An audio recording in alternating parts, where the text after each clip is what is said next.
Welcome to the Coda Podcast. I'm Roo from Rizzo Films, and in this special community episode, I will be speaking with Jason from Afterglow Films and Danny from Rizzo Films, who are collectively known as the brains behind That Wedding Videographer Podcast. We discuss how dynamic pricing and winter-focused marketing has helped increase their business turnover, the growing strategy of photographers and videographers buying Instagram followers, and we also get the rundown on what we can expect from their upcoming Wedding Videographer Summit. Okay, Danny and Jace, welcome to the Coda Podcast on a day of podcast inception. How are you both doing? We're doing good, man. We've just, as you can see, the pod looks a bit different. We've been putting some work in behind the scenes to kind of make that look a lot better visually. So yeah, we're really happy with it. This feels like a kind of full circle moment here because originally you got me on your podcast last year, yes, just as Coda was launched, and you were so kind in everything that you did for Coda in terms of shouting about it and attending and bringing the masses from north of the wall with Absolutely. you. And so now you guys have got your conference coming up, your summit. It is a proper full circle. Proper full circle. Yeah. I think when we spoke to you in April, I don't think we had really any idea that this was going to be where we are doing this. Yeah. No. We always had an inkling that that's something we want to do. But when you start thinking about how do you put something like this together, you go, oh, maybe we don't have time for that. Yeah. It's time. Yeah, definitely. Well, let's go into the summit then. That's what I want to start off. We're going to have a good old conversation with both of you in Coda style about your processes and everything in your business. But I want to start with the summit because it's on the horizon. Tell me about it, boys. I'm going to be there. I was one of the first, I think, to jump on the tickets. So excited just to get up into Scotland and to be at a conference where I haven't got to worry about organising anything for a start. But tell me how it's going to, what's the day and what's the structure? So yeah, so I guess like with the whole idea behind it was that we wanted like an event or like an educational event that people could come to and really take like actionable stuff away, especially because like the time of year it's at the start of the season. So we wanted people to just be able to, come and implement stuff into their businesses that's actually going to have an impact on hopefully their season. The kind of layout of the day at the moment is going to be everybody will arrive roughly about kind of like 9ish, tea and coffee served and a breakfast roll, some tatty scones. You can all try them and tell me what you think if you prefer them over a hash brown. I am team tatty scone. He is a traitor to Scotland over here. Can we not have both? I know, I was about to say, I'm sure I can supply some hash browns just for some comparison. We've got a lot of English friends coming up who can't be arsed with your ties on nonsense.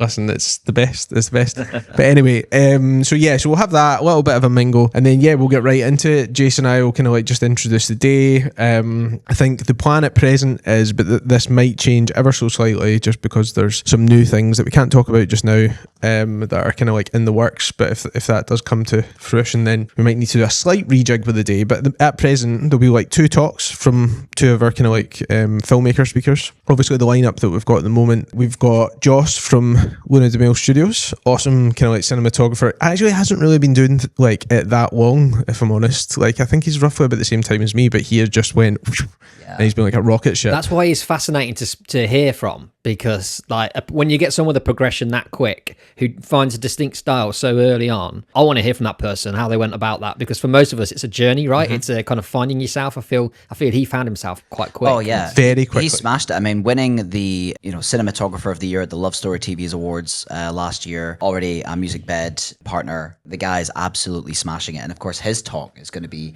on cinematography. So winning the award, talking about it, and we've seen it. It's absolutely class. Yeah.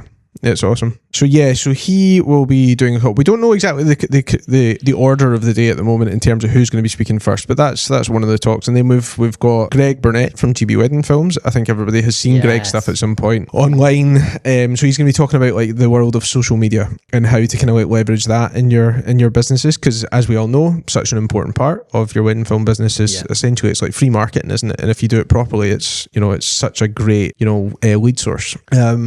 And I like him because I feel like with Greg kind of goes against what I hear from a lot of people in the social media world. We're told is kind of put out this really polished version of yourself, and you kind of almost got to pretend that if you're going for the luxury market, you got to kind of pretend that you live that life as well. Whereas Greg is very much straight down the line with everything. He's very straight talking, and he's kind of projects himself as he is out there, yet he's still getting those kind of high-end clients. So that's kind of good to hear about his approach, going against the grain kind of thing. Yeah, I think Greg's like a prime example of someone really like, kind of like Russell as well, from Russell Kent Nichols, somebody that just like puts their full personality across and like is unashamedly themselves.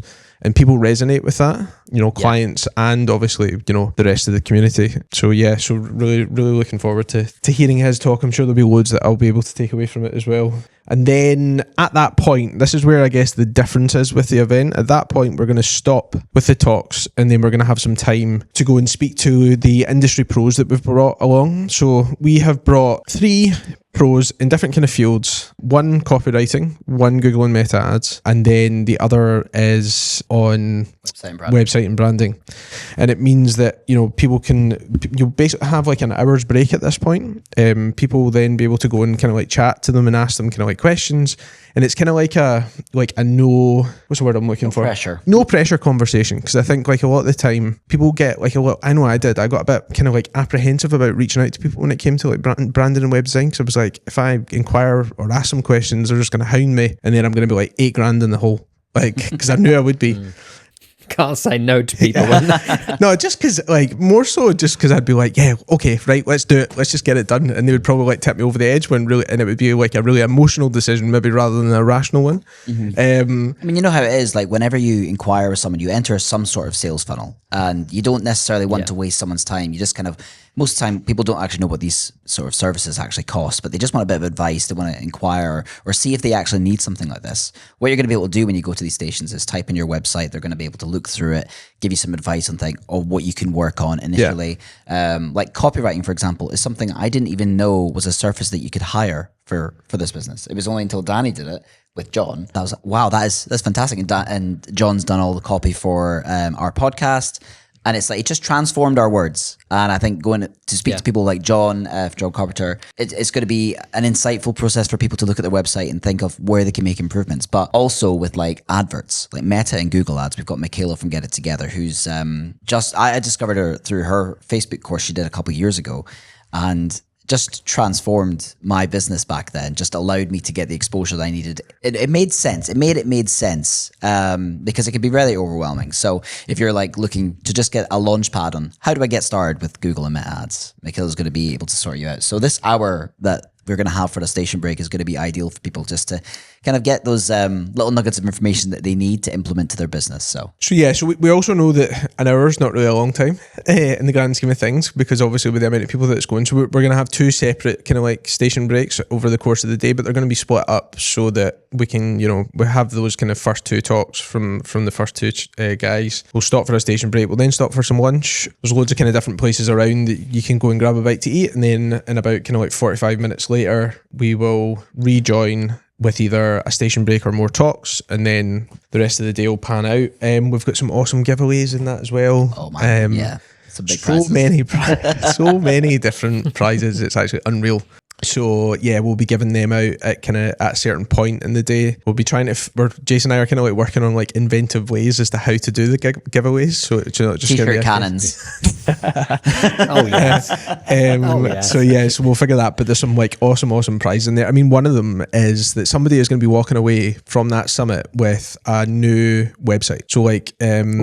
Whether they want it or whether not. They want it whether or not, yeah. They could give it to somebody else if they wanted to. But Sophie, Sophie, who is the branding and web design woman that will be there, she has kindly put a free website up as a prize, which is just, wow. I think it's like about $2,500 worth. $2,500 worth. Yeah. So if it's something that you were thinking putting off, this is an opportunity to win that. It's just one of the awesome prizes that we've got going. So there's some big things in there. Kit, some bits of kit in. Totally. And then like through our sponsors and stuff like that as well, you know, because we're sponsored by VidFlow, as you know, and brideandgroom.video, both of which are awesome. I think, you know, for Jason and I as well, like we wanted to make sure that if we had any sponsors that come on, it was ones that we actually used rather than just, you know, just putting a sponsor out there for the sake of it, because it was just, it would seem completely disingenuous. But we use both. They're both awesome. So they've also given us some kind of like prizes to give away at the event. And the second half of the day, we obviously have more speakers. We've got Adam Wing, who everyone knows and loves. My boy Adam. I love that guy. So, I mean, he's I was absolutely delighted to come and do a talk as well. It's his first one, and he's buzzing about that. About time. I know, right? Totally about time. Yeah, too right. Yeah. And obviously, most people know him because a lot of people in the UK have done his course that he did with his uncle. And yeah, so he's going to be talking about the client journey and everything. And we were speaking to him a couple of weeks ago about what his talk was. It was just getting me more excited about what his presentation is going to be about. I love his outlook. Yeah. I love Adam's outlook. We had him on the podcast, I think, a couple of episodes ago. But yeah, just his outlook on that. He's putting these couples first with everything in terms of like the filmmaking. He's making sure they have a great experience on the day, and then the filmmaking comes kind of second to that. But because of that, even though he's putting it in that order, the films end up being great because the couples are having such a great experience of the day. And that's what's most important for him. And it was refreshing to hear that. Totally. Yeah. I think that's so important. And we talked about it when we talked to Adam and that as well, is because like if you have that amazing relationship with your clients, let's face it, things will go wrong on the day. Like not every wedding goes perfectly. There will be, you might cock something up at some point, but they're going to be way more like forgiving of it if you've built up that relationship with them. If you have no relationship with them whatsoever and you make a mistake, they're going to be more likely to be, well, what the heck is this?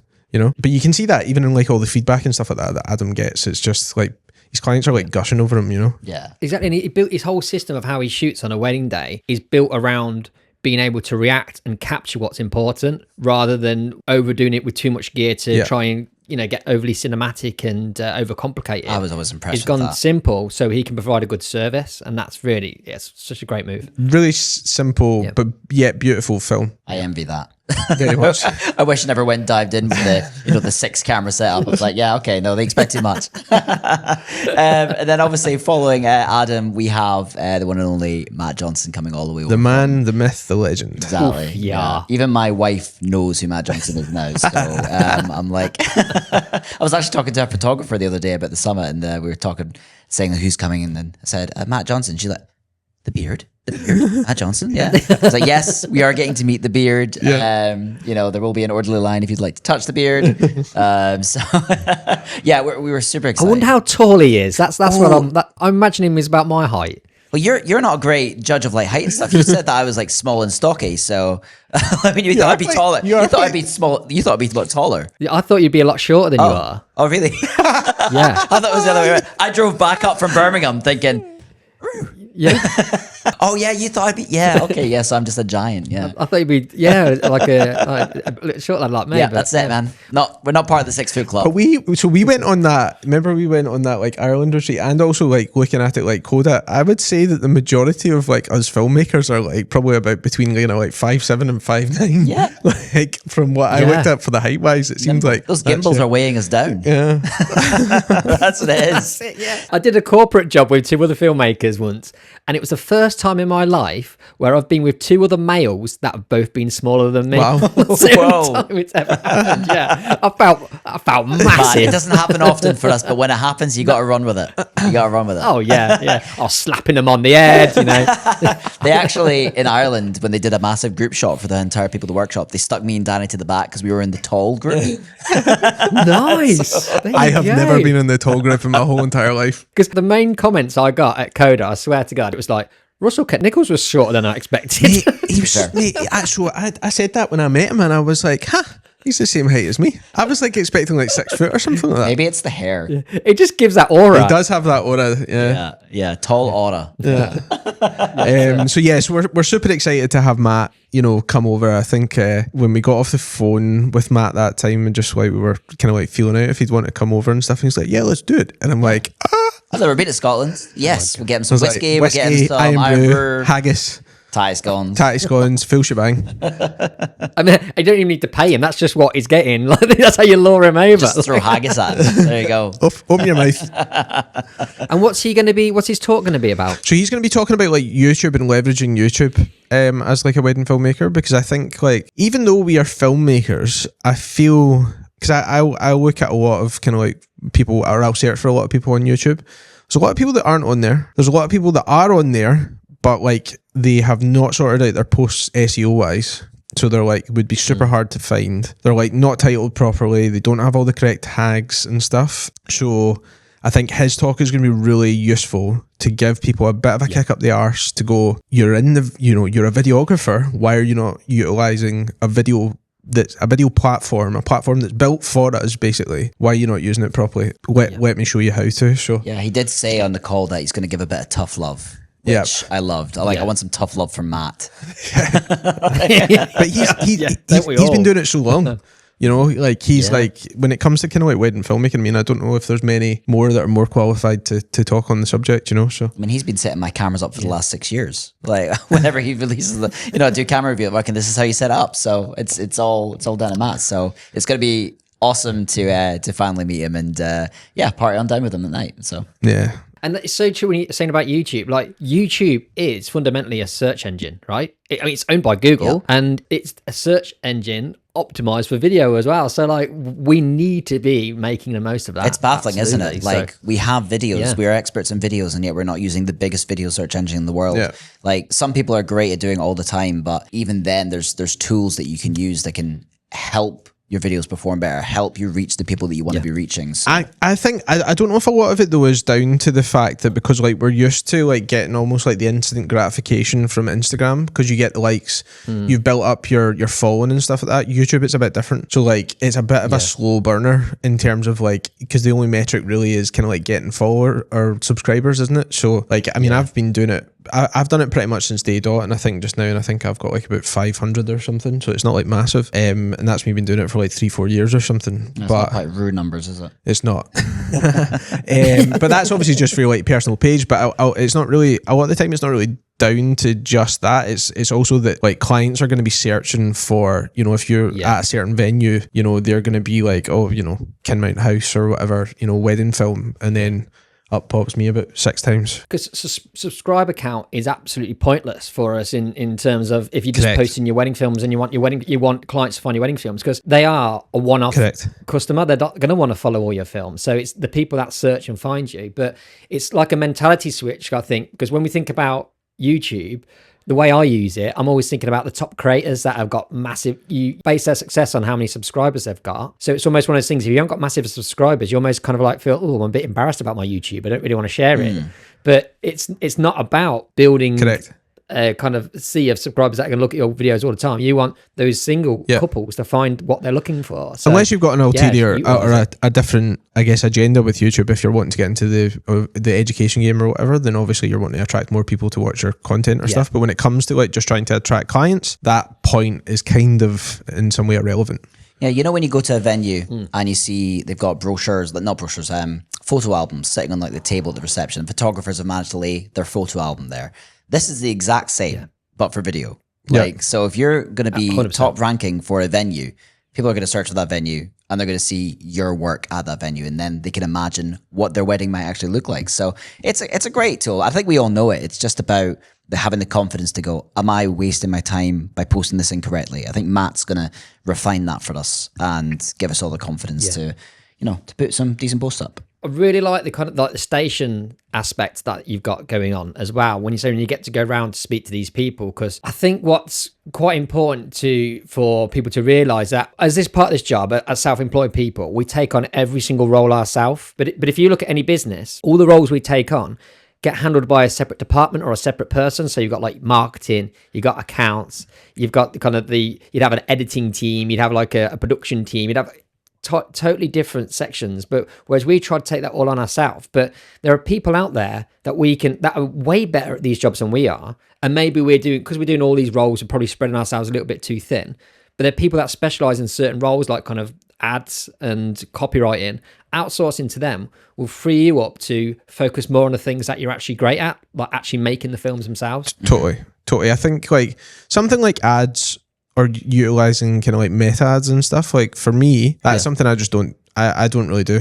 You know, I've done the occasional boosted post, and whilst that can get you like some traction, I just feel like anytime there's a boosted post, it just puts out to everybody because you're not like properly targeting who you're wanting to, target. But if you can understand that whole interface, which the reason I don't use it is because every time I brought that thing up and I've went, not today, Satan, and then just close the laptop and get away. So I just don't want, like, there's too much going on, and I just, at present, or up until now, I've not really made time to go and learn that interface and how to make it work properly. So I think having Michaela there to chat us through it and almost like in a way kind of give you the permission to say it's okay to play about with it, it's okay to make a mistake. And also I think another thing is like making sure that you put enough budget behind it, behind the ads. I think that's another thing, because I think generally when I've spoken to people and they've been like, oh yeah, I've kind of like put in 40 quid over the next kind of like 2 weeks or whatever, I'm like, it's not really a lot. Really, I mean, it's the 40 quid, yeah, but it's not a lot when it comes to like marketing kind of thing. So like, how much would you pay if you were going to go do like one of these big massive wedding shows? You'd probably pay about $2,000 for a day. So yeah, I think having that conversation with Michaela, I think will be really eye opening for a lot of people. I'm really looking forward to that one. You guys seem to have like quite a decent grasp on your Instagram, because you both got big following numbers, haven't you? What? So can we go into that? Can we go into your kind of individual kind of Instagram strategies? Mm-hmm. Yeah. Let's start with you, Jace, because We'll start in a high, finish with a low. He's just going to go rinse and repeat after I finish. That's pretty much what he says. do you do ads, Jace? Yes, I do. You may Does he do ads? I target specifically. He loves targeting the. I love a granny. Yeah. I'm going to need some context. Yeah. So I mean, the ads thing that I did earlier this in the month. It was essentially because I have a busy January, and I wasn't going to be able to kind of like create some new relevant content. So I thought I'll run some ads so that I'm forever in front of people, and so I don't need to post so all the time, because it's also obviously a busy time. It's a busy time of the year, and you want to be in front of people. So I, after being influenced by Michaela, I'm going to dive on here and I'm going to create an ad. And 1 or 2 switches later, I'm advertising to 85-year-olds for a wedding film. I'm like, how does this even happen? Like, are 85-year-olds on Facebook? But yeah, Facebook was, some of them were inquiring. Oh man, I got inquiries. I don't understand. Oh yeah. They were digging it. Like, I was going on forums to like find out like how has this happened, and I did get to the bottom of it, but like part of it was still like Facebook essentially was showing your content to people who they think would be interested in this. And I'm looking at the videos that I'm putting out, and if you haven't seen any of my videos, it's not like Murder She Wrote. It's like we're not talking something sort of down by the prairie or something like that. This is not really the niche I was aiming for. High energy. Yeah, it was a little bit high. It just reminds me of the good old days. Maybe it does. Maybe it's the crazy 60s. Maybe that's what I was going I'm just for. looking forward to that pie chart of your lead sources at the end of the year. And it'd be like 40% Google. Yeah. 60% Manan. The Blytheswood nursing home. Yeah. So that's where all the traffic is coming from. I have managed to get that down to average age of at least 52 now. So we're going in the right working direction. our way down there. Yeah, essentially, I just clicked one option that allowed Meta to pick people that are likely to click ads. And I mean, who clicks ads more than, your grandparents? So I think that's what happened. But I disabled that. I stopped getting leads. So I don't know what. The leads. The bookings have dried up. So I reactivated again. Yeah, Michaela, we need your info, Michaela. You got to sort us out. God, I know. This is exactly it. This is exactly what's going to help me. So, but the ads are actually working really well for me now. It's kind of been taken over, but it was only because I was taking kind of a break of posting stuff on Instagram, because obviously we have so much stuff to do with the summit. There's obviously a backlog from after Christmas that I'm dealing with that I haven't got my editors working on. So I was busy and ads kind of filled the space. But before that, Instagram is probably entirely responsible for me being in the position I'm in now, not just from like a booking point of view, but from more importantly, a branding point of view. Because when I launched this brand, I knew I wanted to go out there and make a statement to be kind of an alternative choice for people. It didn't necessarily kind of go down the whole traditional wedding vibe, which is beautiful, but sometimes people want a choice. And usually the common theme that I get from emails is like, we were looking around for a while and couldn't find anything we wanted until we found you. You're the exact style that we're after. So it was definitely go for something different. So the Instagram strategy for me was to post fun, energetic content. So the energetic content came from the teasers. So I always did a teaser after a wedding and shared that. Collaborated with absolutely everyone you can do, because some people still don't know about collaboration, but it's a tool on Instagram that allows you to collaborate with different users. So photographer, venue, makeup artist, a couple, anyone that's going to make a large influence to that video and how it looks, worth collaborating with, because you're going to appear on their feed. So I grew a lot through that. But yeah, sharing the energetic content. And what really struck a chord with people is when I started sharing funny moments from weddings. I'd be sitting in the edit suite and a speech would happen or a moment from a day would happen, and I'd find myself burst out laughing. I had a genuine reaction when I was watching it. And I thought, well, some other people would probably find that funny. As long as the content wasn't like offensive or made someone look stupid, I kind of thought that's something that's worth sharing with people, because I believe that if I'm laughing and my wife is laughing at it, then other people on the internet would laugh at it too. And I posted, it was back in 2022, I posted every single day for 2 months, just a different moment from a wedding that either was really funny or someone dancing or something like that. And then it took about a month for it just absolutely blow up. It was on TikTok, it was on Instagram. I think in those 3 months, it generated close to 100 million views on that. One particular post? No, all together. So I think the highest post got to about 22 million on that round. And I've reposted those videos maybe 6 times. Every single viral one I reposted them 6 times. And they've always hit numbers that are similar to that. So there's always a new set of eyes that haven't seen your content. I think the power of doing that, because you get 90 million views, you don't get like 1 million inquiries. That's not how it works, because the majority of people who see funny content just want to see people falling over. They don't want a wedding video. That's the point. But it made my brand stand out to a point that when an inquiry goes up on a community videography page, like our Scottish wedding videographers, saying, I'm looking for, a fun, quirky video. The other videographers in the community send them me. Yeah, we normally go, that sounds like an Afterglow wedding. Yeah, and that's become the phrase. That's an Afterglow wedding, which is so powerful, and it's from intentionally, making sure that my brand on Instagram is consistent and different. Because there was one recently, I think they were talking about like would they get married on a train? And like every single person was just like, yeah, that's an Afterglow wedding. I can actually do that one now because we're expecting. I'm not going to Italy anymore, so I should probably reach out to them. Yeah, you probably should.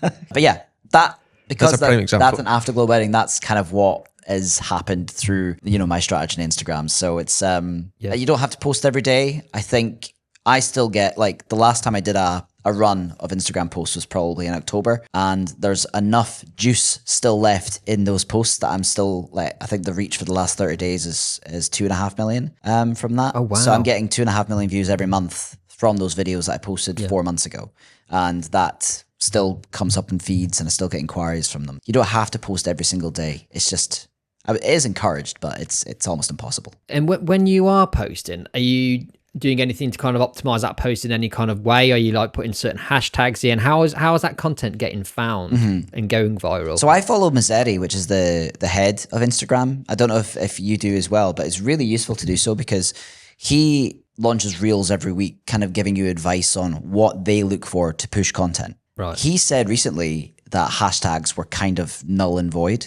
these days. Really? Kind of. Okay. It is different. I think Instagram is kind of following the whole SEO journey that everyone else is doing, where they want more keywords. They want things to be more authentic. They don't want to have like posts filled with like 30 hashtags to kind of just characterize it. Yeah. The SEO is smart enough, like the AI behind it is smart enough to understand what the content is. So if your SEO is strong, where you're saying wedding videographer, locations, different variations of it, it's going to categorize that content in there. Also putting words on the reel as well. Like having a hook is super important. I used to love having the talking over hook at the beginning of a reel, where you put the text in and then like an American audio would go, bride falls over or something. I used to like the audio. It's always falling over with you, Jace, isn't it? Oh, that's my thing. That's my thing. I will catch you falling I'm sure over. he just puts like things on the ground to trip them up. Oh man. Because he's second shooter, just pull the cord. Right, go now. yeah. What's in your bag? 1 spare lens, 3 batteries, and a tub of oil. That's a banana peel. Whoop. So the hooks were super important. Like, and I experimented with that quite a lot. There's actually an A/B testing thing on Instagram, which is super interesting. You can put 2 reels out and see how they perform, and it doesn't appear on your grid, which is quite interesting. So you can try different you can try different There's text. the trial. No, it's the trial's one of them, but there's an A/B testing. Oh, right, okay, which is cool. something I used to try out a lot. But it's you can basically put different hooks to see how they perform. But the trial's also really good too. I've been Danny. testing it. Dan will talk about that because he's been. What's that? What do you want to talk about that now? Well, no, you continue with your thing. You have your high moment. We'll come back down to me in a minute. What I'm quite interested in is these viral moments. Does that translate into kind of actual bookings in a way, or is it a case of it's just good to have your brand pushed out there rather than necessarily getting? It's 100% about brand identity over inquiries. Like a viral video, unless of course But you still get them though. But through the brand, I would say, because you're showing that you're capable of capturing these moments and you're editing them in a certain way. for me, it's really easy to identify my brand as something separate. Someone who probably did get a lot of inquiries over their viral moment was the guy recently. Was it Joy? Is it Joy? Owen from Joel, right? Yeah. Yes, Joel Videography. I mean, that moment, everyone listening to this probably has seen it because it went everywhere. Super viral. 45 million in like 3 days or something. I'm sure it's way more than that. It's wild. It will be. I've not checked in a while, But but it's, for you got context, so many followers from it as well. Yeah, exactly. And for context, it was a ceremony where a groom's standing at the top of an aisle and his daughter sends a message to him before she walks down the aisle, just saying, "Daddy, I'm looking forward to seeing you," and stuff. And he gets really emotional.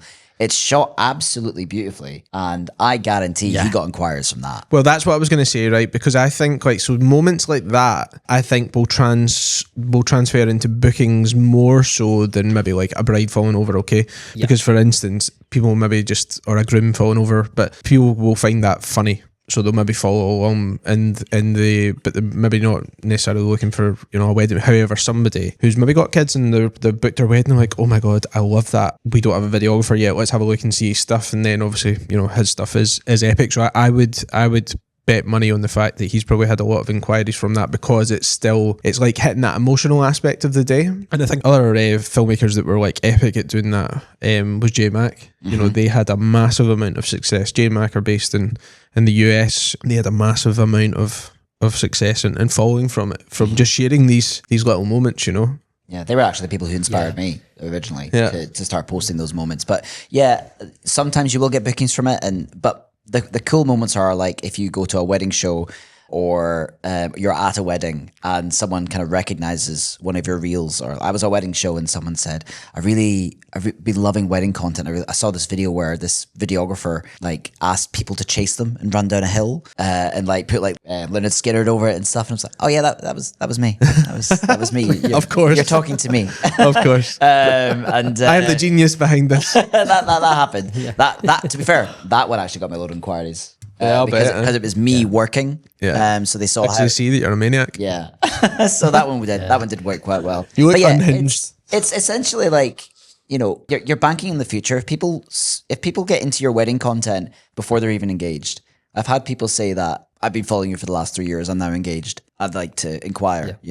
So it's just booking yourself for the future. You're investing in your brand into the future. So if you're known as a fun wedding videographer, which is what I want to be, that's my aim. So that's my Instagram strategy. It's all about building the brand. Yeah, it's so interesting, isn't it? And especially the virality thing. And going back to Owen's video, I mean, I was so randomly excited about that because I just like to keep checking his numbers. I could see his following just go jumping up in like 5,000. What is he on now? He was on 11,000 plus for the last I looked, probably even more now. And I'm not sure what he started on, but I'm sure it was quite a lot less than that. But the following count built up because I didn't always associate with going viral with necessarily followers as well. Yeah.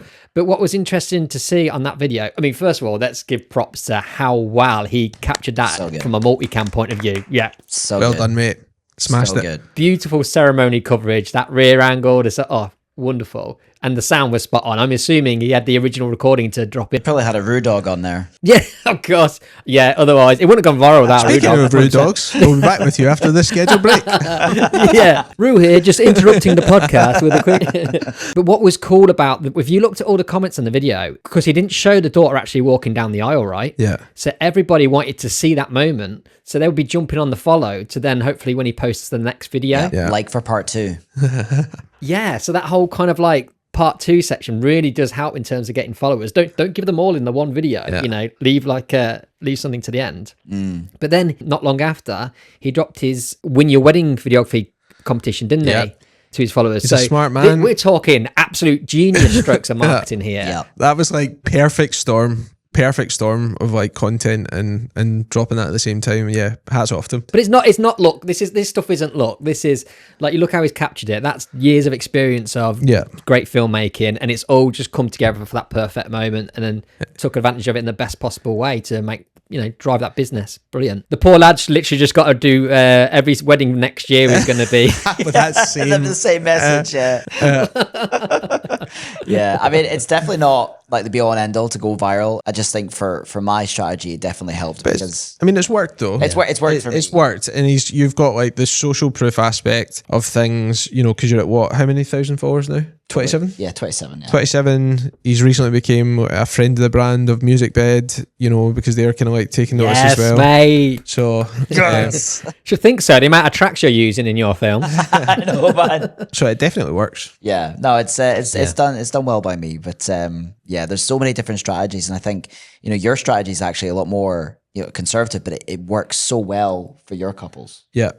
Talk us through it then, mate. Talk us through it. So mine is more like, so first of all, I use Instagram as like my main shop window. So like I'll post like my teasers and my highlight films on there, but I kind of use it to like build that connection with a couple. I'm kind of like Adam in that way, where I want to have that kind of like really good connection with my couples, and I'll do that by, for instance, like utilizing stories. Like I'll put up like pictures of the kids and stuff like that. I think I put one up just at the weekend there because Harry finally sat through a full haircut without trying to like go have a square go with the barber, because he does not like the barber grabbing their scissors. No, genuinely, like I'm literally sitting there like, oh my god, what is going on? Like, just stop, we need to move. But just stuff like that, so they can kind of build a relationship with you and see a bit of in the life of Danny, so that they can kind of like feel comfortable. Because I think that's the thing, isn't it? Is because like you're essentially, or you are a stranger to these people really until you meet them on the day. But if they can see a little bit into your life, like that can be the difference to make it or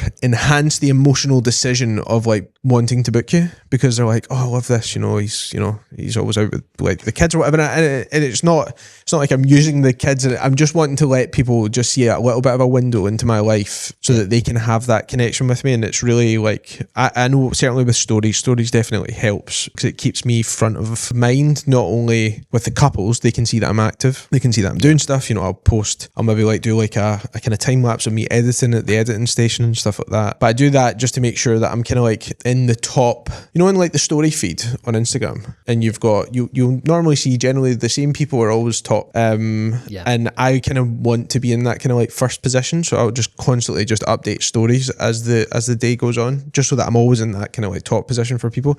It just keeps me front of mind, not only just for clients, but also then for like fellow suppliers, photographers, so that they're like, oh yeah, there's, we'll click on Danny's story and we'll see. And again, when it comes to, if they've got a client that's like, oh, we need a videographer, like, oh yeah, seen Danny's story earlier today, I'll be front of mind kind of thing. So I think staying in the stories as well keeps you in the algorithm. I don't know if you've ever noticed when, I think, oh God, it's been a while since I've seen any content from that photographer, that videographer. It's because they fall out of your algorithm, but staying constant on stories keeps you within that algorithm. It's just it's the 50 top accounts that you engage with that appear in those stories first. And because Danny's at it all the time, every day, people clicking on the story, I know that whenever he's doing a story, he's the first story on my feed. So that's interesting in saying about suppliers. I'd never considered it from that point of view. Yeah. Whereas being front of mind, not only for potential couples, but other vendors, other suppliers, because when they need to recommend a videographer, you're going to be the first name they think of because they see your stories. Exactly. So they could be going on a client call that night, and you've just done a couple of stories, and they're maybe on Instagram in their feed, and they just click on it, and then they'll, oh, we also need a videographer. Oh, well, actually, I know this class one called Roo, But that is a thing. I still get a lot of inquiries through kind of like recommendations from other suppliers, which I'm always thankful of, and I definitely think that has a part to play with it. But in terms of like my actual lead source, my main one is Instagram. It's probably, I think it's like maybe about 55% of my leads are coming through Instagram. Paid or just organic? I don't use any ads whatsoever. Because I think I had like 70 odd leads in January, and I think maybe like about 40 of them or something like that were from Instagram. It definitely works. For a free kind of source of inquiries, that's incredible, isn't it? Like, not having to put any money behind it, just a little bit of time. Totally. But going back to the stories as well, sorry, like that's another kind of like point, because it kind of, the stories gives a reason, for instance, for maybe like your couple that's already booked you to engage with you. So like, for instance, if I put up a picture of me and the boys or whatever, they're like, oh, that's so cute or whatever. And then it starts a new dialogue with them, and you can chat about it. You can be like, how's the wedding planning going? Or, and it allows me to then continue to build and foster that relationship with them. So when it comes to the day, we already kind of feel like we're pals. And I get so much more out of my couples that way than, you know, if I think about before when I never used to do this. Because again, there was just that relationship wasn't built up. It's interesting because I've been to weddings where couples have said to me, they've said something, oh, how's such and such going? I'm like, how do you know that? Exactly. And I think it's been on the story clearly. Yeah. But I'll do the same. Like I'll follow them when they've given me their kind of like idea. I'll follow them, and then I'll interact with stuff that happens. You know, milestones. You know, when they've picked the dress or something like that. I'll be like, I'm so excited, or you know, and stuff. And again, it just it's making you more human in that as well, rather than just like a face behind a screen or this guy that's coming to film our wedding. You know, it brings you more into kind of like that guest mentality. You know, on the day, which helps you get so much more out of them. So yeah, so that's my kind of main strategy with it. I don't post like a lot of kind of brides falling over. I don't think I've had a bride fall over, to be honest. I don't trip them up. But I've had a couple that I have posted. I don't feel it kind of works for my brand really, but I have had one. Like there was one where it was the celebrant, and they were at the wedding and they had the guest with the kilt on. And he basically flashed the celebrant. I remember this reel, and that done amazing. That done like 35, 37 million or something like that done. But coincidentally, got barely any followers from it. But it got so many, it got over 1 million likes. It was like thousands of comments. But yeah, it didn't transfer into followers, which I wasn't too bothered about anyway, because I think if I look at my engagement on my profile is actually quite high, even with the kind of lower volume. But I think that a lot of that is generally because it's like more relevant. People are following the page than maybe just following for a kind of funny video kind of idea. However, I have been playing about with it, the new trial feature on Instagram, which we will talk about in a podcast soon. So the trial feature is a new thing where you can post a video, but it doesn't go out to your followers. It only goes out to people who don't follow you. So it kind of means that you can reuse the old content and post it to see how it does and maybe do something different. So for instance, I posted that video again recently, but used a different hook to see if it's made a difference. Turns out the first hook was obviously better because it done 35 million views. I think the latest one's done like 8 million or something, but it's still still not bad though, right? It's still good numbers. But this hook is definitely, because it's a funnier hook, it's transcribed into more followers this time than the last one did, even at a lower number. You've also put a pin on the comment as well. Yeah, follow for more. Which has really worked for me. I've put that on my old viral ones, and I've got way more. I think it's like almost 1,000 followers. Well, so you write a comment like "follow for more content like this" or whatever, and you pin it so it's at the top of the comments when people go in there. If you want to see more brides falling over, follow for more. Follow this guy. But I just put, if you follow for more Scottish wedding content, and to see how it done, and it has worked. So I think I'm now up at, I think when I last checked, it was like 7,500 followers or something. So still great numbers, right? Especially for this niche. Yeah. I think kind of, because I always get, I always like have a little spy on the photographers that I'm working with, you guys. Yeah. I can't help it. But I've noticed, right, that once you go over 7,000 followers, well, maybe even 5,000, it starts to get very iffy in terms of the amount of eyeballs they've got on their reels and things. It don't make sense. So I'm thinking there's a lot of people paying for followers out there. Yeah, that's always the fear. Like, I think when I had my first viral video and I got I think it was like 10,000 or something I made in the first 2 weeks, I knew eyeballs were going, he's paid for that. He's paid for that. He's at it. But because if something flops, you're like, oh my God, what are people going to think? But, I think it's really obvious. Okay, you just really look at the engagement. You look at the engagement, you look at the comments, you look at the likes. Like, people will hide the likes and stuff.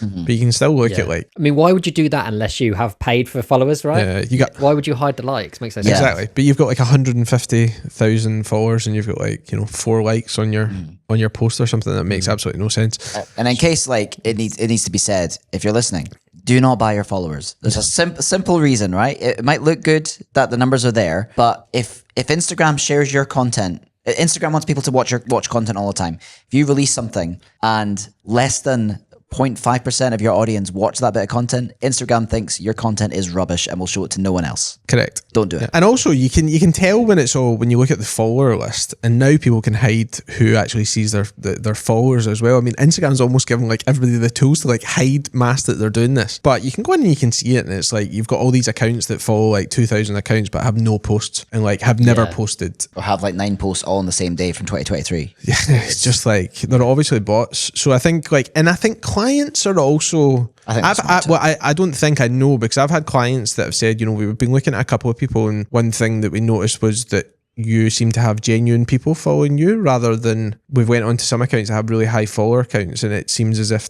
they were all these fake accounts.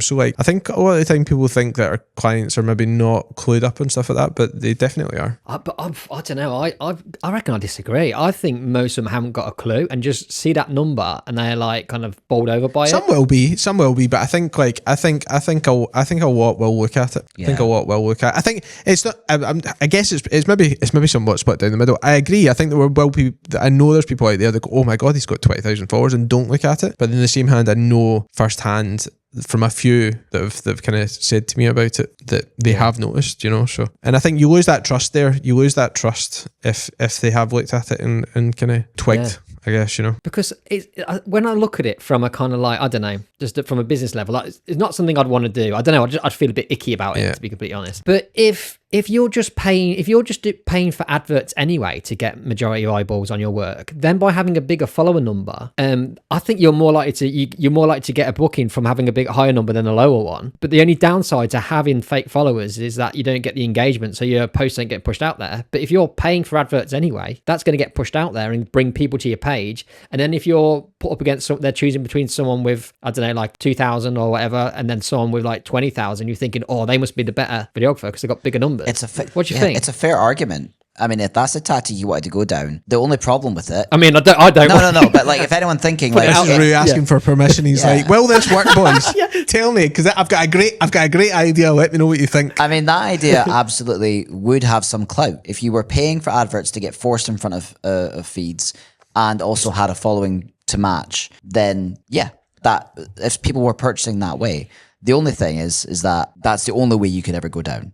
You would never be able to kind of go the natural way where you get your stories in front of people, where you get your personality in front of people. And if that's important to you, then I wouldn't go down the route. That way it's going to cost you more money. It might make you more money. Yeah. That's not... I don't know. Then who, like, I think from your point of view as well, you're like, okay, you get that booking, but who's the photographer that you're on with at the same time? And is that going to be like a good fit for the two of you working on the day? Because it might just be another random person that's got, you know, like X amount of 1,000 followers. If that's the core metric that the client's going on, and that's the only thing that matters to them, that they've got loads of followers, from like a vanity point of view. Yeah, I don't think it would ever be the only thing they're bothered about. I'm just thinking when you're up against like 5 other videographers or whatever, I think it might be a consideration. And I know for a fact it's happened to someone I know. Long-winded story, but basically a videographer friend, his brother was getting married, and so his sister-in-law was doing the search for the filmmakers, and he actually sent a list of some of our friends, like, these people are available in your date, they're awesome, I'd go with them. But one of the guys was more expensive. So guy A and guy B, right? So guy A, they preferred his work, but he was cheaper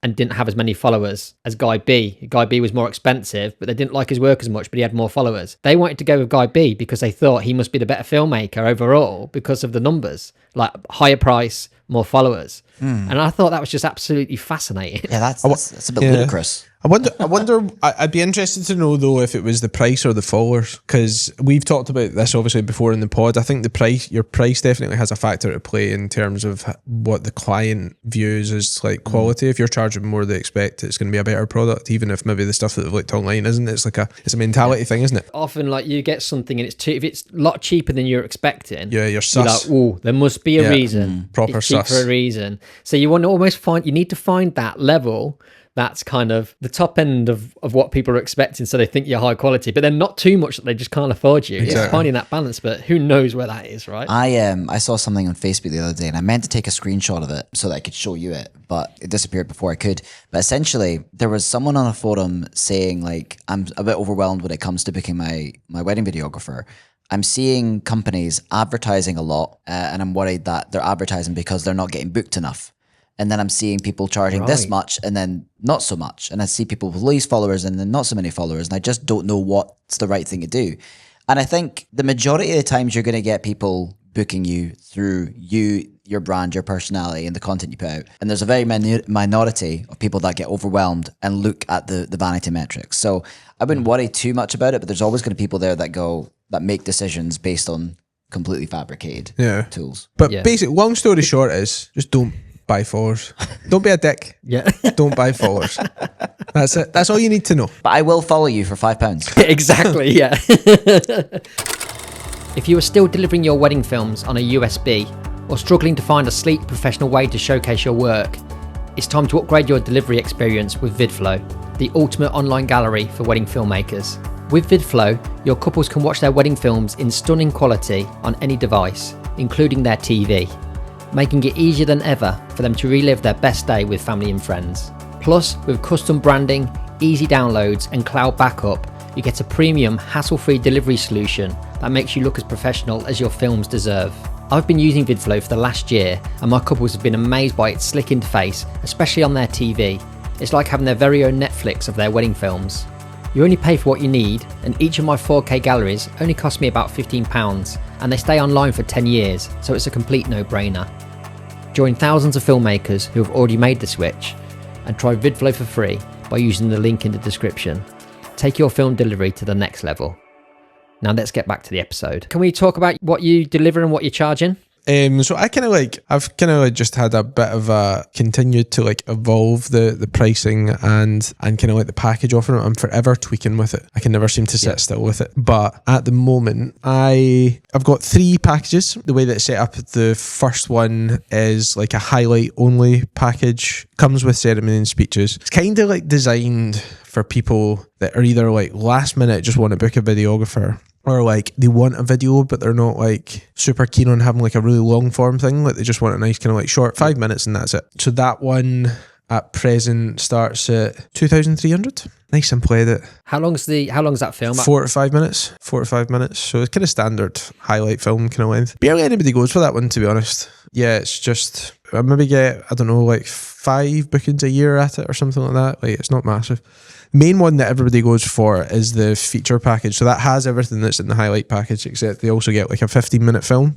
It's like an extended highlight film, really. They also get a 1-minute teaser. So I try to get, in the world of now content creation, I now try to get that teaser out like the next day if I can. If I don't have a wedding the next day, I'll try and get that out to them the next day, just so that I can hit hard with like that confetti shot or something, so that they can see it in all its glory and maybe not in an iPhone shot, because I think it just looks so much better. But yeah, so I try and get that out pronto, but not always. Obviously I've got 3 kids, so that doesn't always happen. So I say within 4 weeks, but it's generally within a few days that I'll try and get that out. So yeah, everything else that was in the highlight package is included in that, and that one is now 2,900. Then the top package, that's 3,700. So that's like everything that's in the feature package, but also they get, I'm always kind of tweaking this, because sometimes I'll add in like Super 8 footage into it. Other times I'll put in raw footage. At the present, it's mainly raw footage that's in that kind of top package. So they'll get everything that's in the feature package. They'll also get a second videographer and they'll get the raw footage. But I'm trying to push Super 8 more this year. So I'll probably add in Super 8. Doesn't that cost quite a bit to implement? Yeah, well, it's basically £200 before you've made any profit off it. By the time you've paid for the film and the processing, just before you've made any money whatsoever, it's best part of £200. So you kind of need to charge for it. So I charge between kind of like £500 and £800 for the 2 to 3 minutes of Super 8, and I mean, it looks so good. But it's awesome. It's just a nice kind of another. But if you're adding that as part of your package, compared to if you're just doing raw, raw doesn't cost you anything, right? But the Super 8 is going to cost you, so you're having to take that hit. Well, yes and no, because like before when I had it in, I had the top package up at 4,000. But again, it's kind of, I found that the Super 8 was kind of, I feel it's kind of more venue specific, that I feel like you can properly get the full benefit of like Super 8, you know. So if I know, for instance, it's going to be like an outdoor ceremony at like a really nice kind of like big old like country house or whatever, I'd be like, yeah, that's perfect for like Super 8 kind of thing. If it was in like a hotel, maybe where there's not as much like natural light and stuff like that, it's kind of like, I mean, you can do it, I just don't feel like it does the Super 8 justice, you know. So that's what I mean about how like I kind of tweak the kind of like top package a little bit sometimes. If it's venue specific, I'll put that in. But yeah, you definitely need to like charge for it, because there's the other thing where you could shoot a full roll of film, and obviously these cameras are made in like the 70s, so you know you could shoot that roll and it's gubbed essentially. It's like it was no use, and you need to kind of take the hit on it. So so that's my packages there. And in terms of obviously like the style of film and stuff like that, like they're nothing like Jason's over here. They're more kind of like the kind of traditional kind of cinematic edit. Yeah, just kind of like audio and story heavy. is the way I kind of describe them. And what kind of numbers are you looking to book each year? I have kind of settled around kind of between 30 and 40 is the kind of the prime number. Like last year, I done quite a lot more because I've only really been doing this for 3.5 years. Because prior to that, I was in the kind of corporate world for like 14, 15 years or something. Because of that, obviously you're booking at a lower price point because everybody's booking, as you know, 2 years in advance. So there was still like some that I was booking at a lower price point, like over the past kind of couple of years. So my numbers were a lot higher, like last year, and it was just even the year before, and it was too much. So I've kind of settled now that where my pricing is at, that between that 30 and 40 is the kind of sweet spot where I kind of want to be. And I'm quite happy with that. I think now as well, like as the podcast continues to grow and demands more of our attention, it's allowing us to do less overall. Yeah. Now that obviously the podcast is kind of like starting to make a bit of money and stuff like that as well. So yeah, that's kind of my kind of packages and kind of numbers. And how about you then, Jace? What's your packages, deliverables, and numbers that you like to hit as well in terms of weddings? Yeah, I mean, I like Danny. I like to tinker with the packages and stuff, and I think each year I start with a different kind of body of packages that go. So I kind of in late December, early January, I kind of go, right, what was really popular last year? What were people getting the most views out of? So I restructured everything this January, and I'm trying out to kind of see how it works for this year. So 3 packages again. Essentially, the core product of the bottom, middle, and top is an 8, 12, or 16-minute highlight film. Each of them come with a minute teaser, and the top 2 come with a ceremony speeches edit. The top package also has an additional add-on of like a doc edit if they want. So it's kind of just like an hour to a 90-minute film, which just kind of goes through the flow of the day. But I like to upsell afterwards. So let's say someone gets the middle package, they want a 12-minute highlight film and a minute teaser, and then on their first year anniversary or Christmas, they want the doc edit. I'll offer that out later for them as well.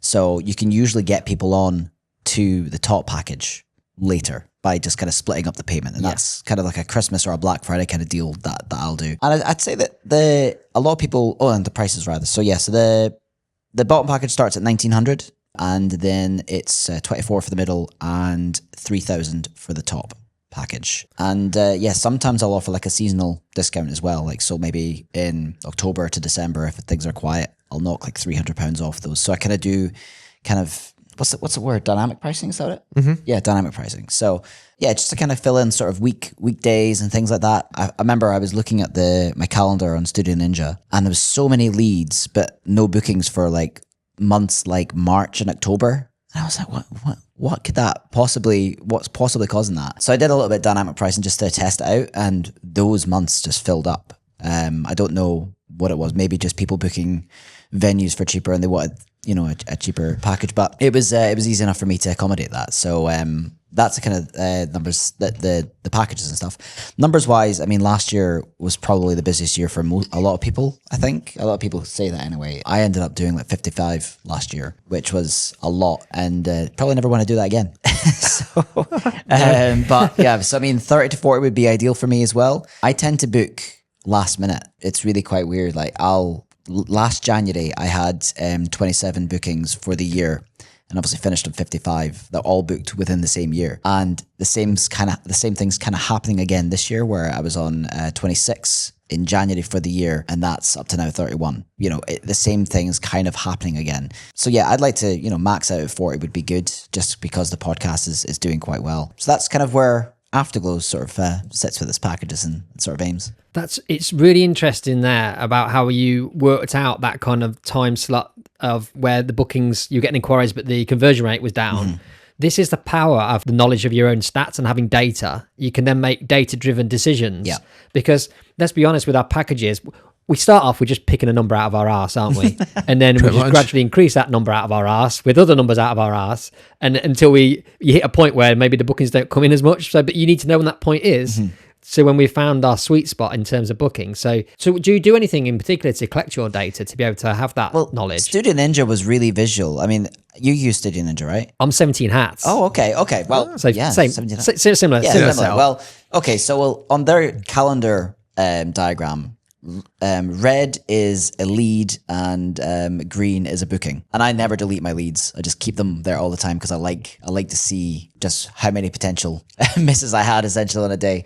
And I just was browsing through it, just kind of looking to see, how many weddings have I got this month? And I just kind of browsed through. And I remember looking at like March of 2020. It was last year I figured it out. Like March 2024, it had 21 different days had a red mark on that was a lead and only one green. Yeah. I'm like, how the hell have I missed 21? Like I've only hit 1 out of 22. And the same was for October and November as well. It was like, 18 to 2 or something. And the rest of the months were kind of like 50-50 on the kind of the inquiries to leads.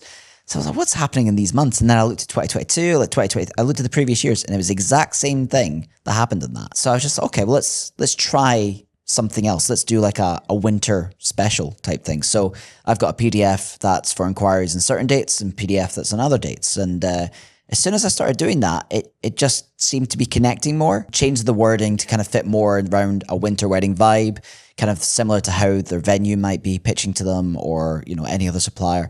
And yeah, it just seemed to hit more. Now, obviously, the defense if you're not getting booked isn't always to just drop the price. But I make the money in the summer, and I just kind of wanted to up. Essentially, like last year's target was to improve on the income from the previous year, and the income was missing from winter. So if I could just beef up winter a little bit, let's see what happens. I'm already making what I need to in summer. Let's just see how winter can work. And it did. Like it drastically changed the turnover from last year. So I think the key though with that as well is it wasn't like a straight up price drop. It was a reduce the deliverables somewhat as to match the drop in price. So it's not just a straight up right, okay, like cut it by X, it's a drop your deliverables somewhat as well to fit that new target demographic. Yeah, so there was like a sort of a kind of fine tune of the products that were available to them, but it's other than that, I think it just seemed to work. And just beef up a section that I wasn't necessarily, because we want to make income all year. You don't have to just make it in summer. And my business for some reason wasn't as strong in winter, so I just turned that around. Which actually, to be fair, this year I'm much stronger in winter than I am in summer, which is okay. You've gone too far. I've gone too far. I've got a baby coming in July though, so I'm like, okay, I'm fine with that. Like I don't need to be busy in summer. So, but yeah, it's really interesting what you said about kind of changing the language maybe in your brochure towards the winter weddings, because you're so right. That's exactly what venues will be doing. Yeah, they'll be pitching the idea of a winter wedding. So having kind of brochures set up specifically, because let's be honest, everything most of us are doing in terms of marketing is towards summer weddings. We're showing our summer weddings on our golden hour websites because they're generally the better ones. We've got golden hour, we've got more time to capture things. Yeah. So that's an interesting... Yeah, I'll change the pictures, I'll change the language. So like you're showcasing kind of wintry weddings and stuff in the kind of winter package. Obviously summer has all the summer stuff. So you kind of just match the vibe of that. And that I think is hitting more. That's a great shout. I'll be honest though, I'm a bit disappointed. I thought you were going to be as much as a data nerd as me. Like, I thought you were going to have an insane spreadsheet like I've got, which is like, it's just insane the kind of knowledge I've got from this spreadsheet. So I am certainly like I'm a stats guy and a data guy again, just Danny. from my previous job. I would say that's the only criticism really with Studio Ninja is it doesn't spout out that data to you. You have to do it manually. Yeah, it's something that it's definitely missing. Just being able to kind of like pull reports, because I would want to know, and I've suggested this pretty much in this wording to Studio Ninja. If I put on a Facebook ad over a certain time frame, I'd love to be able to pull out data from Studio Ninja to say, okay, what has been the increase in conversion from this time last year over this period here, so that I can look at, I know what the variable is that I've put in a Facebook ad. I want to see what the uptick in conversion is, just stats and figures. So I think it will come. But yeah, I know that, I don't know what 17 Hats is like. I know that, what's the one called that Sarah uses from Sprout? I know that does have it,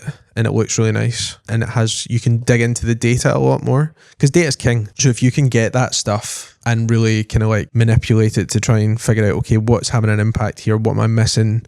I'd love to be able to go in and see like how many inquiries have I had for basically what's a common theme for inquiries over the past couple of years, like in terms of like what are the key summer dates, what are the key kind of autumn dates and stuff like that, just so again that you can figure out, if I get an inquiry for that date, am I better maybe holding out a little bit longer to see if I get like a different venue maybe that I would want to shoot at or something, because it's been really popular. That kind of stuff I would want to know.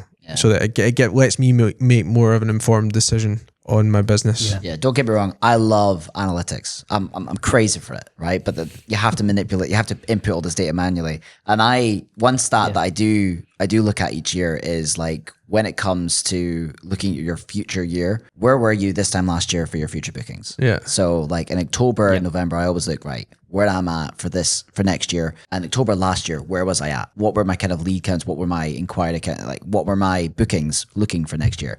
And that's always given me a bit of respite because I think, okay, it might not look great for next year, but this is what happened last year. And this is what's to come. The forecast, you can see what's coming in terms of like January, February, March, April bookings.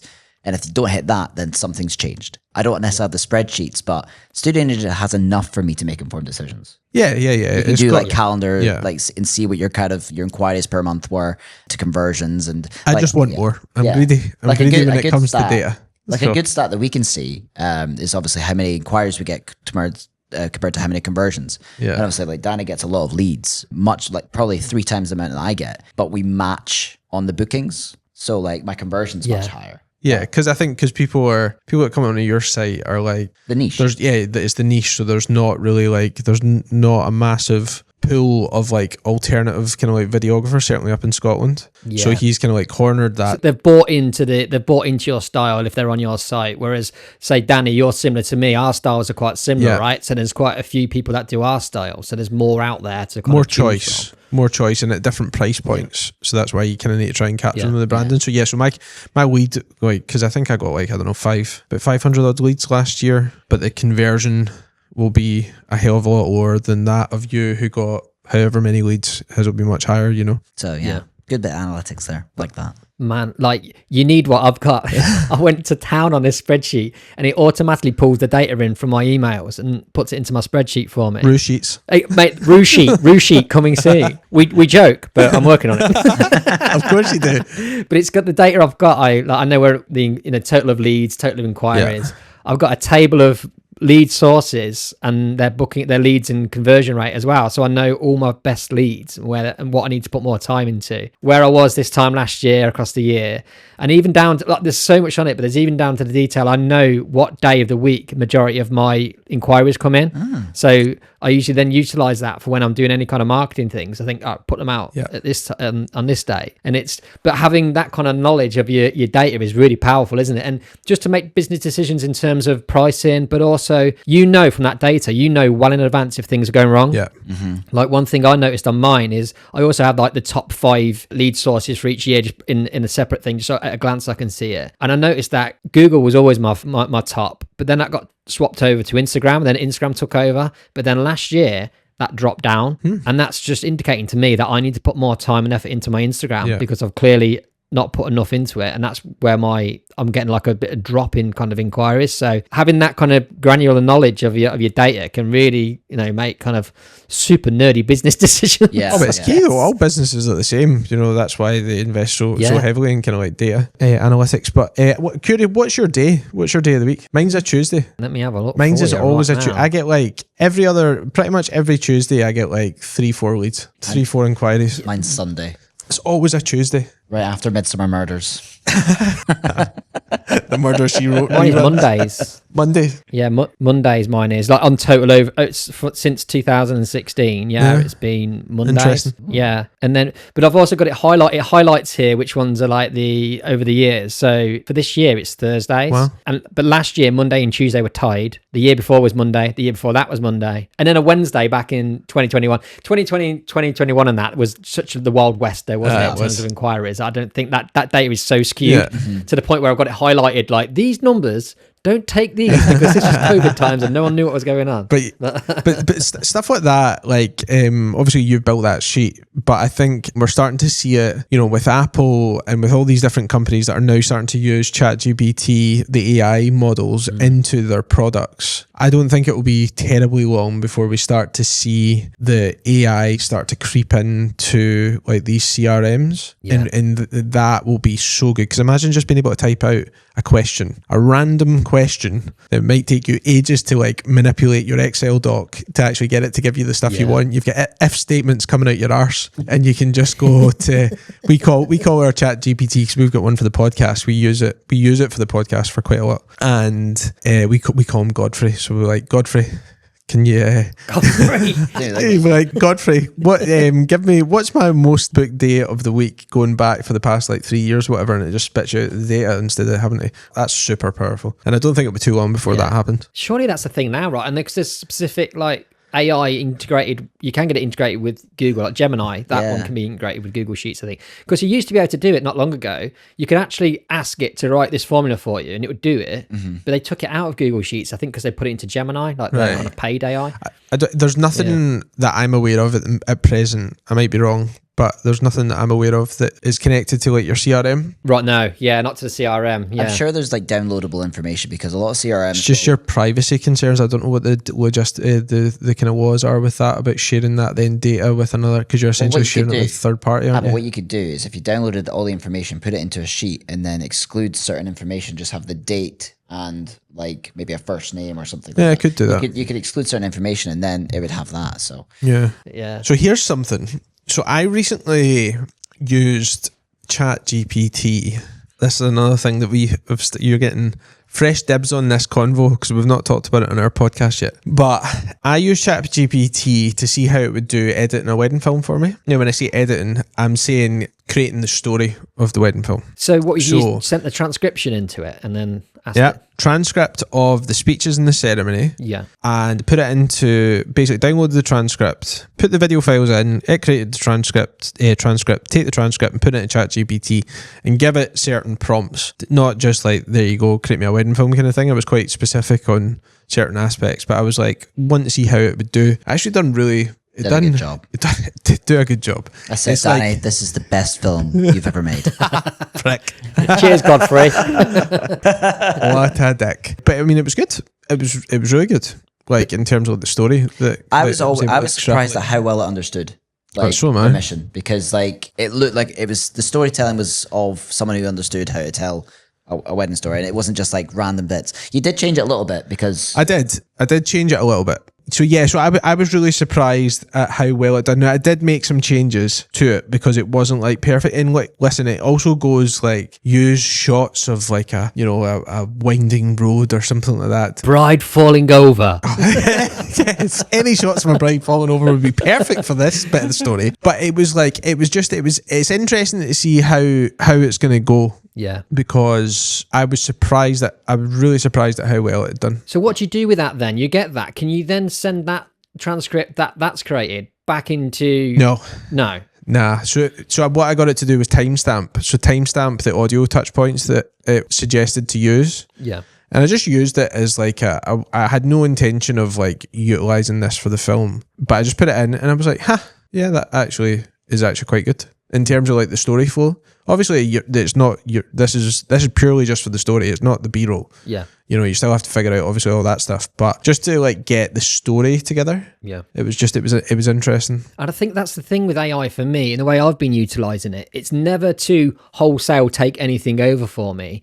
It's been, do you know that initial jump point, you need something just to get you going. Like, so that kind of takes that's always the hardest bit of anything creative, is getting started. And particularly when it comes to doing any writing. So I've been using AI I'll put into it what I need to say, and it'll come up with something, and you think, although I'm not probably going to use it, there's certain points where I'm thinking that is gold, and that's my starting point then. And then my own personality kind of comes into it and takes over. But having that advantage from the start has been huge for me. Because even like, let's face it, sometimes we shoot a wedding and the audio isn't as great as others. Do you know what I mean? Like the people aren't as good speakers or whatnot. So I think most of us kind of go and you're really apprehensive about starting that edit because you're like, I don't know where to begin here. In terms of what's being said rather than the quality of the audio in terms of sound quality, you're thinking... Yes. Yeah. Like as in the actual quality of the speeches were not maybe the best.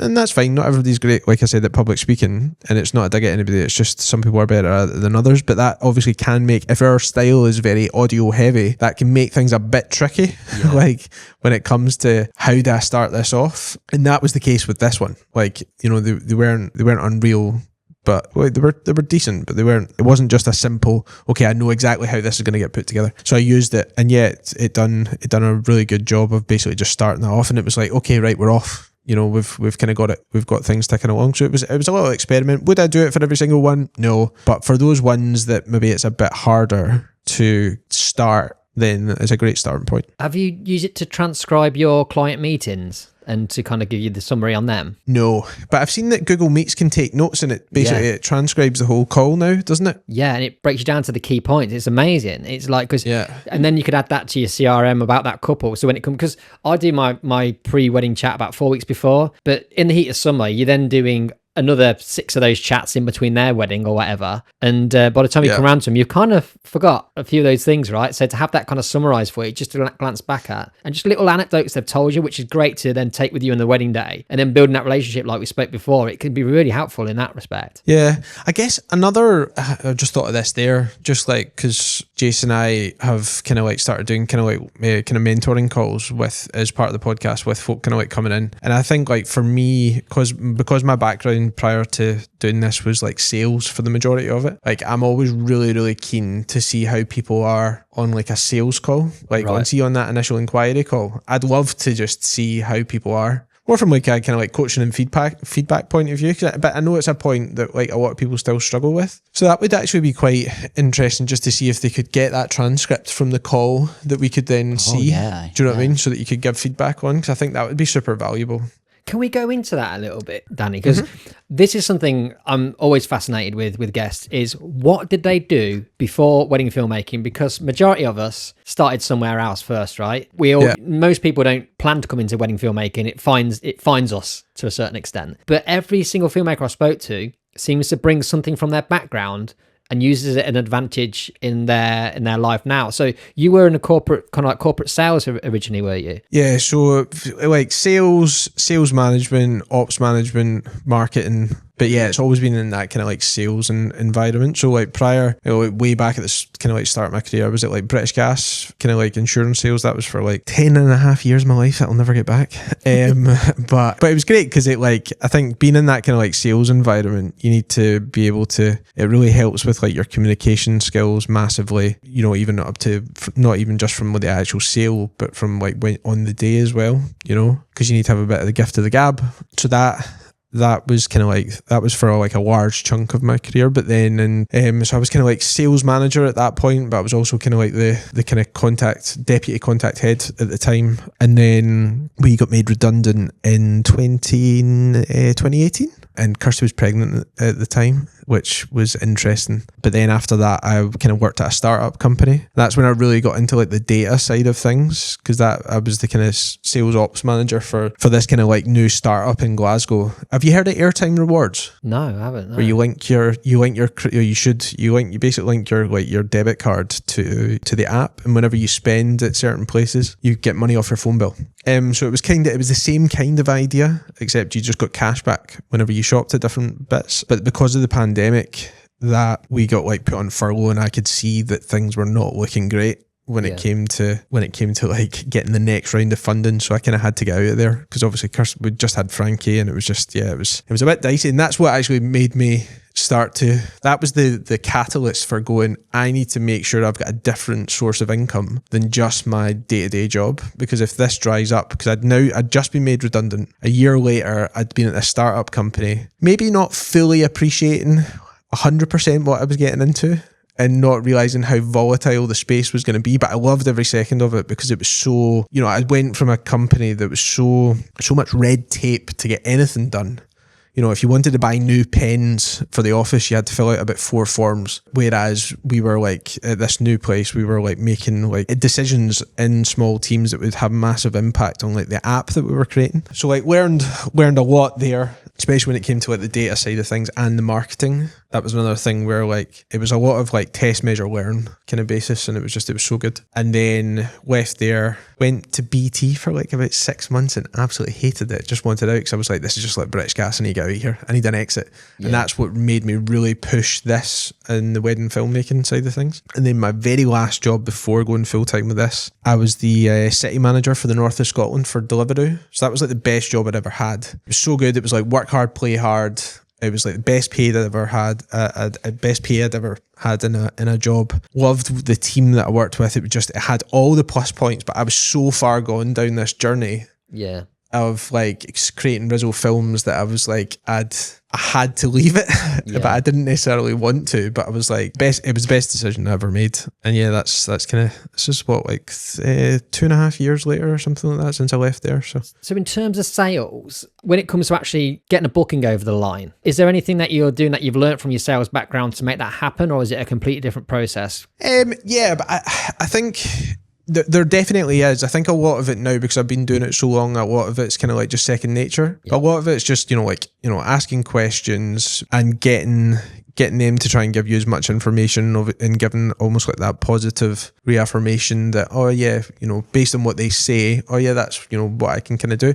A lot of it is really just like conversational though, and just being like super friendly and open on that call, not being standoffish. You're just chatting to them, and just have a conversation with them. There's no kind of like underhand sales tactics or anything like that to kind of like get something over the line. Like often I'll even tell them, if based on what they say, if they've asked for something I can't provide that, I'll be like, guys, I don't actually think I'm the best fit for you, which I'm also fine with saying, because I don't want it to get to a point where I've booked them and I'm dreading that booking for whatever reason because they wanted to get married on a train when it should have went to this guy over here. But I think a lot of the stuff that I've probably taken away from that time being in sales is the communication, from down to the website, to the way that I communicate via email, to the way I communicate on Instagram, and also the way that I communicate on the calls, and then finally the way that I actually hold myself and I am on the wedding day. A lot of that just stems from my experience being in that kind of like corporate sales setting for so long. But yeah, and that and like the branding and marketing side of things, like, because I knew very, very early on that branding was super, super important. And like, for instance, when I found out about the copy, I was like, of course, like the copy's massive, because that's how you can get across you to somebody that has never met you before and doesn't know anything about you. How about you, Jace? What was your background just before? So I studied film and TV and radio at college. It's the first time I ever enjoyed education of some sort, because they were putting cameras in your hand. To be fair, I actually started it because I wanted to be in radio. Radio was my main interest, and I thought, oh, that'd be great to kind of play about with And now you're in podcasting. Yeah, well, eventually, full circle, eventually got there in the end. But yeah, so radio was kind of what I was into, and then they kind of put cameras in our hands, and I was like, okay, this is actually really good fun, like filming things and stuff. And kind of naturally from there, when I moved to Glasgow in 2009, my mate who was in college had already got a job working with a production company that did weddings. And so I started second shooting some of the weddings for them back in 2009. I was just working in coffee shops and stuff. So there really wasn't I wasn't going in any direction. Like, this was just like a kind of like, oh yeah, I can make a couple $100 just filming weddings the weekend. That'd be quite nice. And eventually did get into a corporate job where I was working for a real estate database company, just basically calling estate agents and convincing them to tell us everything they know so that we can take their data. So that's essentially what we were doing for a while. It's like, yeah, we're gonna, we'll take your data and we can like, give rewards for being like great estate agent, stuff like that. But I got a job, a kind of a promotion through there, where I became a field researcher, and I would go out in the car and take pictures of properties all across Scotland, be looking for sale, to let, stuff like that. That was essentially, we were just gathering data on the field. And I did that for 8 years. I absolutely, it was like similar to Danny, it was the best job ever, because I just got to sit in my car, listen to music, listen to podcasts, be myself. Like, for the first 4 or 5 years, I got to decide where I went to and when. There was no office obligation. I basically just turned up. If I wanted to go to Oban in the West Coast for 2:00, I could just do that. If no one was watching you, it was awesome. And then America really tied the screws and put cameras in our cars and really started watching every step we took. Yeah. Oh, yeah, they did. Yeah. A camera in your car? Yeah. My sun visor blocked it, so it was always good. Yeah, but they could listen into our car, so like they could hear me singing in the car, something. They could hear any podcast, any phone calls. Really? Oh yeah, they tracked every step that you took, and you had to be at certain points at certain times. So obviously, like, maybe we'd be taking the piss for too long, but we were getting the work done. So for the last 3 years of that, it was kind of a bit hellish, and it was really, I realized that I just got a bit comfortable. I was always doing weddings on the side at the weekends and things, but if I wanted to grow, then I needed to move with the company. I needed to go down to London or something, and I just wasn't really willing to do that. So I started listening to podcasts of like how to start businesses and proper inspirational stuff. And I just listened to that stuff for 8 hours a day, nonstop. So I was coming home proper amped up to just start a business. So yeah, I launched Afterglow back in 2018. And then it was 4 years later that I was able to quit. And yeah, that's kind of, so I was always kind of in the wedding game. When I went to start a business, it was the only thing that I knew outside of what I did. It was the only thing I thought, okay, I could start a business on that. It was just navigating it initially, but yeah. But you were building up that knowledge that entire time of, you knew the kind of business model you could move into, but you were kind of, before you took that leap, you were kind of getting your homework in, you were working how you could make this business thrive from the get-go kind of thing. Yeah, I think when I was listening to the podcast and stuff and they were, talking about like, what is it that you want to do? And then I thought of weddings. I thought I could just do that similarly, but I would also listen a lot to music. I think a few people get this feeling when they listen to music, they can imagine how they would like make a film to that. And I was relating like the music that I listened to like weddings, and I thought, I never really see that, but how cool would that be? And I just thought of how I would market it and go all in on like Instagram and things. And that was obviously back in like 2018. I was envisioning that, but it didn't really take place for another couple of years because you just you didn't really know what was out there. It was only really until I discovered Bottle Brush that I thought that vision and that reality collided. Like that's something that can happen. Because that's it, doesn't it? There always needs to be that spark, especially when you've got a business model like yours, well, like a style of filmmaking, which is different to the norm. You have these ideas, but there's always doubt, isn't there? You're thinking, can this work? But then like Bottle Brush, you see them smashing, you're thinking, yes, not only can it be done, it can be done like amazingly well. And like there'll be a market for it. And that's interesting, like for people to learn is kind of whatever you're into, I think, in terms of filmmaking, you will find your people. If you put it out there, you will find your people that will come and book you. Oh, 100%. There's so many different people out there that want different things. And I think a lot of people go down the traditional route because they actually don't know that there is something else. Yeah. Like a lot of people say that they don't want a wedding video because that's all they think that there is. There's nothing wrong with it. It's just that's not to their taste. Yeah. When I discovered Bottle Brush, it was the first time I'd seen anything that I would consider booking, for a wedding, if you know what I mean. Because I was like, wedding videos, it's not. I want something different. But that was when it really unlocked the permission to go, okay, just do your own thing. Yeah, it worked. But I discovered them in lockdown at the perfect kind of time to go, right, been the last business, this is the new business. And then when we came out of it, that's when Afterglow launched. That was kind of my background. It almost gave you the kind of permission to do what you wanted to do when you'd seen that it can be achieved kind of thing. Oh yeah, 100%. It was when I saw that, I just remember the light bulb moment going, okay, yeah, there's definitely another way. And I saw it convinced me that the branding is so important because every post by them, every single bit of communication by them was ultimately them. And I thought that's when everything just aligned, and I thought, okay, the most important things about my business going forward are going to be branding and my aesthetic of how I sort of put myself out to the world. You can definitely see the Bottle Brush influence in your... Yeah. I like to think that I'm not a carbon copy, but no, definitely do my own thing. But there's the influence. Yeah, there's definitely influence. 100%. It's not a bad thing. And then you guys start your businesses and you hit the ground running. You hit those, jumped in at the perfect time as well when there was a flurry of work to get like kind of that kindling to get the fire lit post-COVID. Those weddings were out there, weren't they? Then what was the kind of process for That Wedding Videographer Podcast to start? How did that all come together? And what was the kind of thought process and idea and kind of aim for it all? So we credit the start of the idea. We were on a night out. Yeah, Christmas night out. A Christmas night out. And it was at like, 2, 3 in the morning? Mm-hmm. 2, 3 in the morning. We're in this pub, one of the only places that's still open at that time. Like a kind of rock kind of pub. Yeah. Steaming. Wrecked. Like every good story.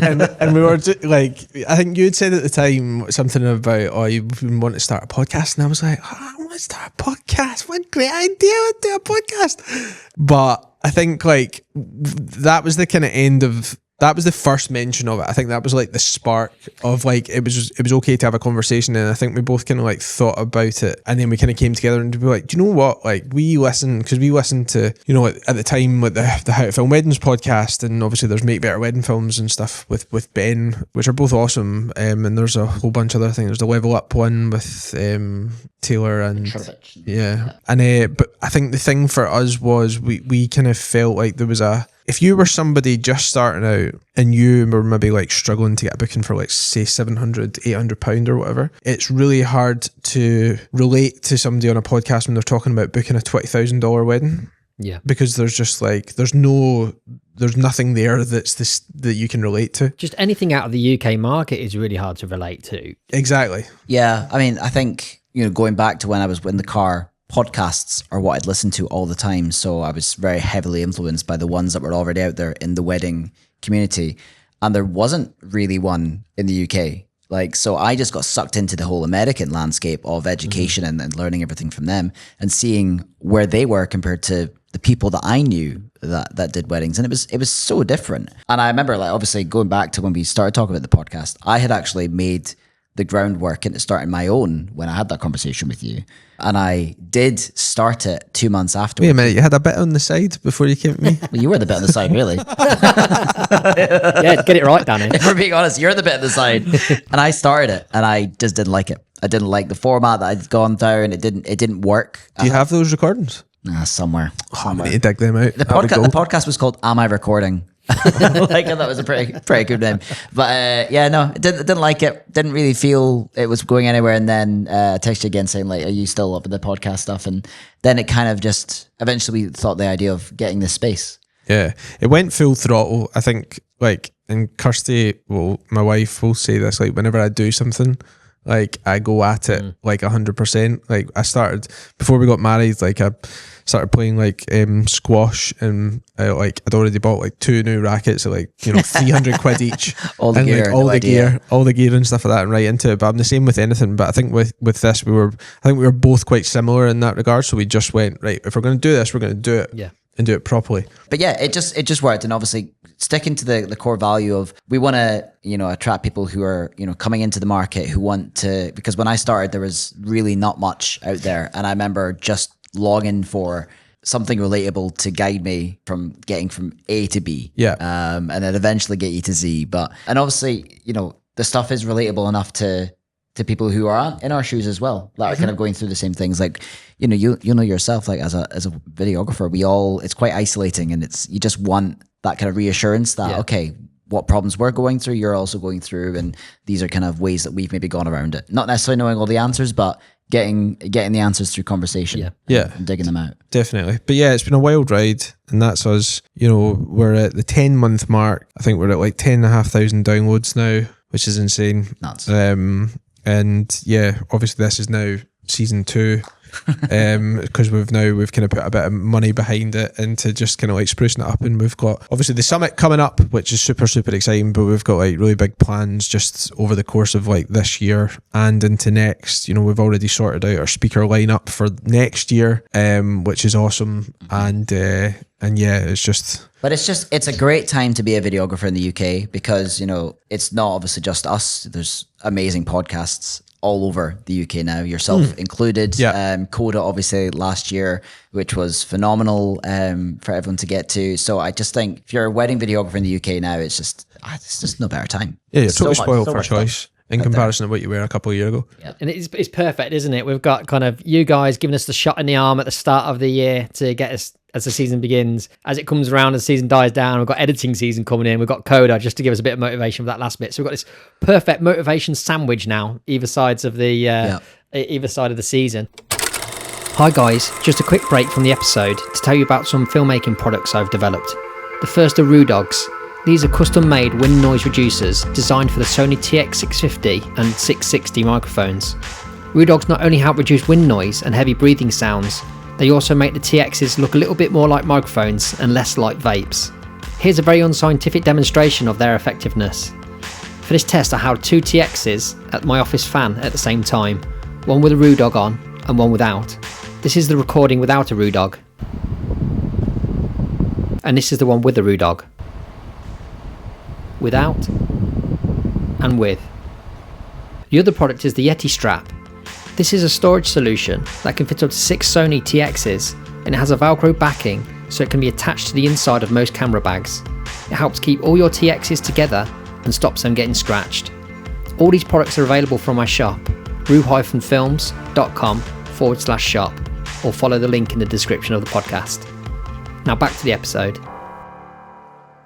So, Summit is coming up. I think you guys have got some kind of special offer for our listeners, right? Yeah, we do. have a fun exciting offer for potential Summit goers if they'd like to go to. Essentially, we would like to offer one person a free ticket to this year's Summit. And it's pretty simple. All you need to do is share this to your stories, tag That Wedding Videographer Podcast, and Coda. Make sure you're following both of us. And yeah, the video that Rue puts up on this podcast, if you can just share that out to your stories and tag us both and follow us both, and then yeah, we'll do a draw for one lucky goer to come to the Summit. And if you have already purchased a ticket already, don't worry, it just means we'll refund you what you paid for your ticket. Awesome. So get on that, people. Let's go to Scotland. Yes, come on. Come and try the taxi scones. Right, we're going to round up now, but there's the question that I ask everybody. I'm going to ask you two guys as well. We'll do it in turn. We'll start with you, Jace. So what were the biggest light bulb moments in your career so far when something suddenly made sense and helped you progress or find a path that you wanted to take? Yeah, I think I touched on this,